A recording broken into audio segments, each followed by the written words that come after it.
And with that, we now walking across the bridge into the organizational system, and we find and discover certain similarities there as well. There's also when there's a lack of belonging in the team, a team member feels that because perhaps he has brought across some of his family experiences into the team. We call it projection, and that transference then happens between the team member and the boss or the leader of the team. Then there's a typical familiarity with what that client has experienced in very early life. So how would you approach that? And then maybe I can also share when we now find ourselves in a team context. What is your approach to ensure that we understand this comprehensive systemic perspective? Well, the thing is, the same patterns that an individual experiences in a family system, that individual will also experience in the workplace. So the patterns always get repeated. And so I am inclined to work individually in the workspace with different team members. I once was involved in a corporate constellation setup, and it wasn't long before we started working and all individual members in that team exploded with a trauma. So we had the traumas running wild. We were doing business work. In business, what does a trauma have to do in business?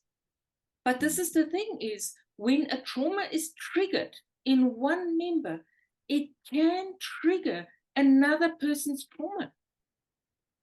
And so it can get very explosive in a business environment if more than one trauma is triggered. If one trauma is triggered, then that can be contained easily. But if there is like one fire causing another fire, can you imagine the explosion? And that is what sometimes happens.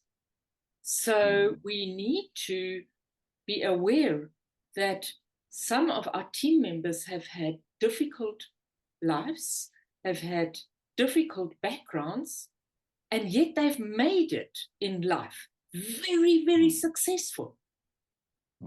In fact, I like to say that the most successful people often have underlying trauma because they are successful because they are able to disconnect from what happened to them and make their life successful in another way. But it does not mean that they are whole people. And with the way that the global consciousness is going, we are looking at how can we create more wholeness in our business. And so then we have to work from the wholeness in the business back to the wholeness of each individual member. I'm so glad that you speak to the one-on-one connection with the different team members. So that's my approach as well. So when I do team coaching, I will have a long one-on-one session with the team leader to understand where he's coming from, what his business needs are, what his goals and objectives and vision is about the team. And of course, in that conversation, we extrapolate some of the underlying issues that he experienced in his family system as well. And so equally with each one of the team members, that same kind of conversation will happen, so that by the time we get together in a room as a team, I as the facilitator understand and have a very, very comprehensive understanding of where each one of those team members are. I think it's so vital. So the addition of family constellations or organizational constellation perspectives in teamwork is absolutely invaluable.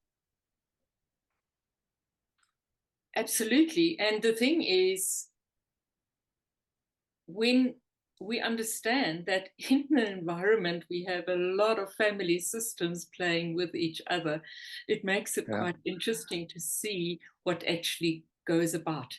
In a couple, it's Mm. only two family systems, but in an organization or in a business, we're talking about various family systems.